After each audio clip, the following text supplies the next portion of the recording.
Thank you, Mr. Vice Chairman. On behalf of my party, All India Trinamool Congress, I rise to speak on the Sustainable Harnessing and Advancement of Nuclear Energy for Transforming India Bill 2025, the so-called Shanti Bill. Sir, this bill brings neither Shanti nor security.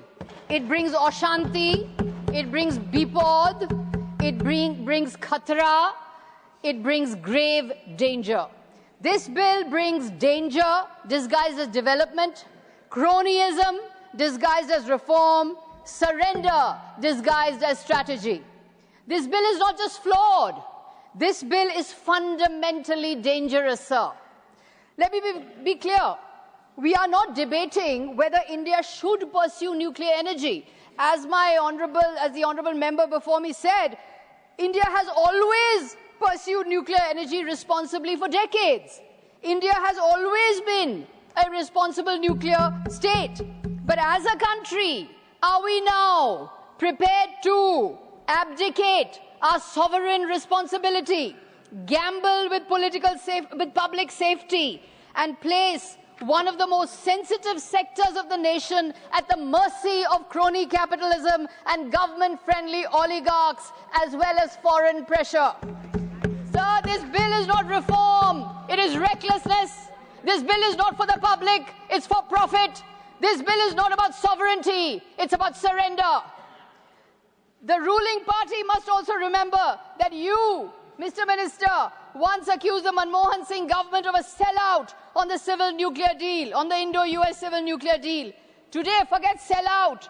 You are rushing through this crucial bill without any parliamentary oversight, simply because, as your leaders say, ab ki baar Trump sarkar. That is why you are rushing through this bill. So the government wants to produce 100 gigawatts of nuclear power capacity by 2047 under the Viksit Bharat program. But the way it is trying to do this is the privatization, in fact, the oligarchization of nuclear power. Privatization can be benign if there's a level playing field, if there are checks, if it's open for all. But in the name of privatization, this government consistently promotes oligarchization, rule of the oligarchs.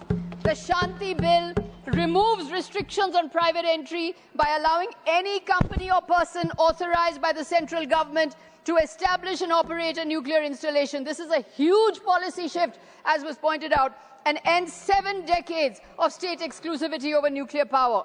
Let's admit that the scale of investment needed for setting up such industry can only be undertaken by the high-profile cronies of this government. And the question arises, is cronyism the reason why this government is paving the way for them? Why not go in for public-private partnership instead? And we all know, sir, who this government's favorite oligarchs are. We all know that the hum do, hamare do approach is what this government has adopted. From the vision of the father of our nuclear program, Homi J. Bhabha, to the resolve shown at both Pokhran 1 and 2, India's nuclear program has always been deliberately kept under public control. This is because nuclear power, sir, can be so deadly, that the cost of failure is absolute. One mistake can poison the land, the water, and lives for generations to come. Nuclear energy is not normal commercial activity, sir. It is not telecom, it's not aviation, it's not even defense manufacturing. It is a strategic national asset bound up with national security, and the risks are existential for humankind. The risks are catastrophic. Should profit maximization and cost cutting be the aim of such a sector?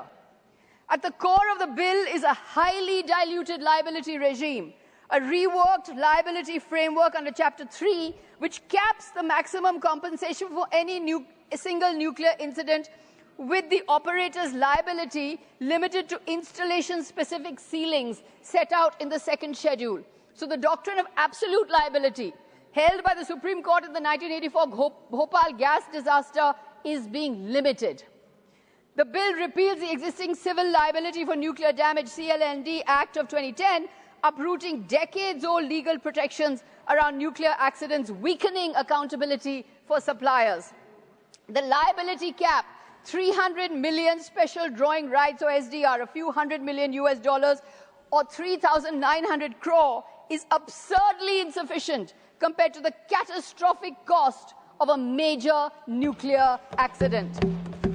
As per the Shanti Bill, the sovereign top-up is discretionary in form and fund design, not automatic, in comparison to what existed under the CNND Act. This means that beyond the limit of 3,900 crore as per the second schedule, the government will be liable. And this is discretionary in function. The liability is discretionary. The clause is thus highly regressive as compensation beyond the given amount thus becomes optional, leaving communities and victims helpless. The citizen of India will be rendered helpless. Nuclear disasters take place on a vast scale, sir.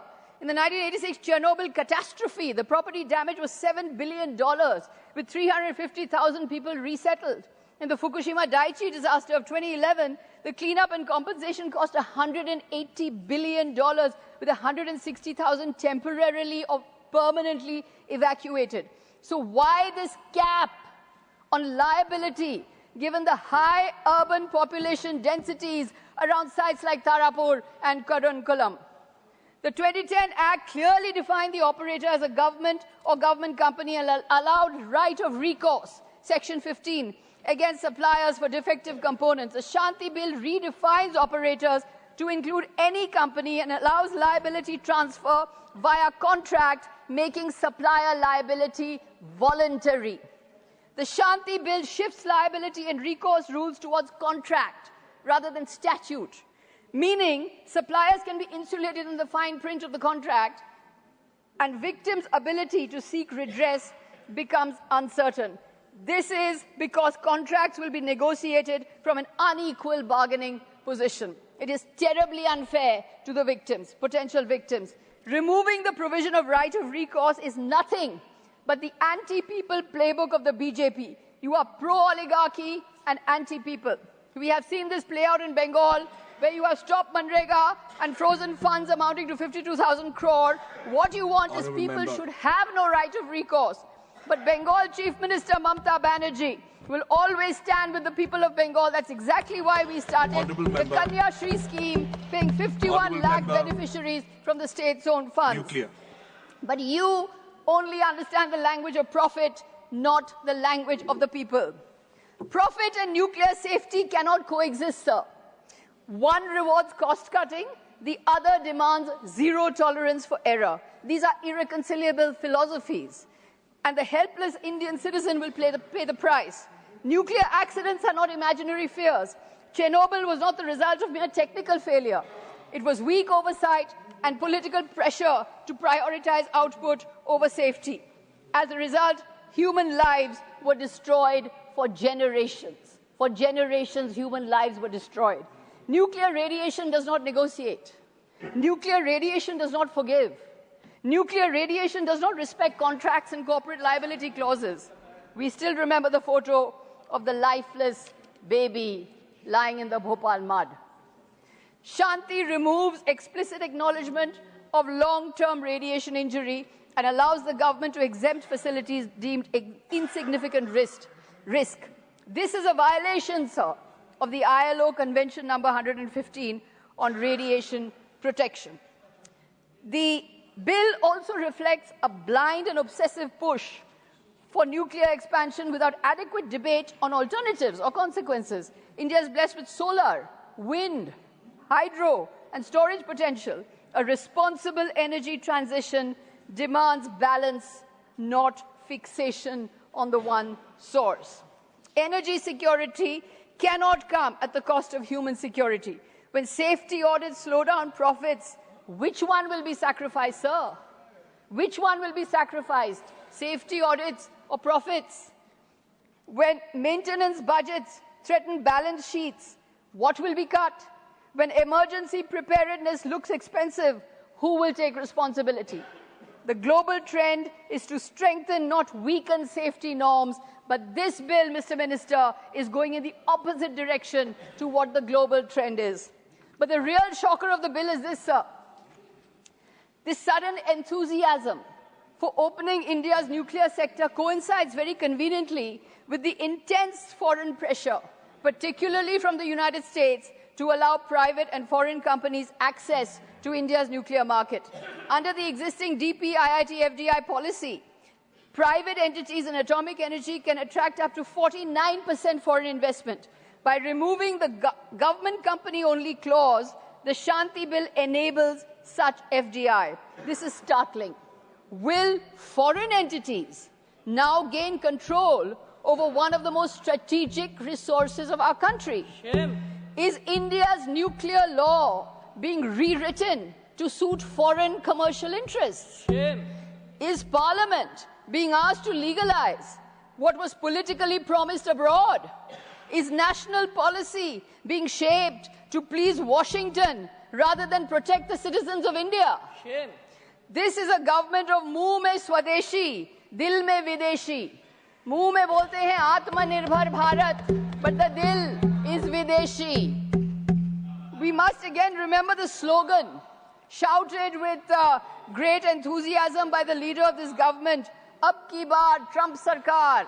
That is what their motto is, Ab ki baar Trump Sarkar. It is sad that this slogan, Ab ki baar Trump Sarkar, seems to have become a policy for this government. Shame. This is not the Shanti Bill, sir.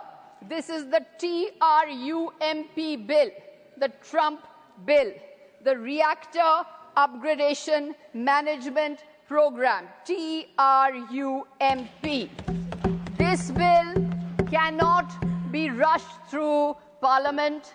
This bill requires discussion. It requires extensive inputs from stakeholders. It requires a long legislative process. It is a shame that the Prime Minister is not in the House when this crucial bill is being discussed.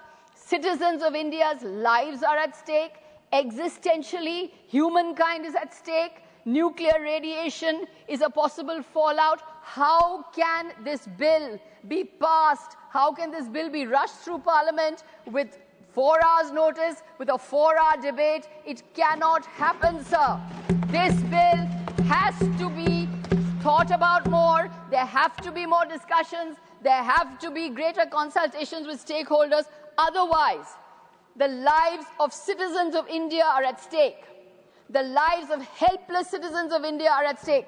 I want to point out to you one important fact here, sir, that the nuclear installations that exist in our country are all in tribal areas, in the tribal regions. Nuclear mining, primarily for uranium, significantly impacts tribal regions globally, notably in India's Jharkhand, in the Jarugoda area, where indigenous communities, Santhal, Munda, Ho, suffer severe health crises like cancers, deformities, and contaminated water from mining. Are we going to let these helpless, vulnerable communities be at the mercy of profit maximization of oligarchs? Is that what we are trying to do here? This bill cannot go through in this shoddy, rushed manner. It needs much greater deliberation, much greater discussion. I would urge the minister who is sitting here, please rethink. The lives of Indians are at stake. The lives of citizens are at stake. This bill must not go through in this form. We need greater discussion. Thank you, sir. Jai Hind. Vande Mataram. Joy Bangla. Thank you. Honorable Shriman P. Wilson ji. Thank you, Vice Chairman, sir, for allowing me to speak on the sustainable harnessing and advancement of nuclear energy for transforming India Bill 2025, ironically branded as Shanti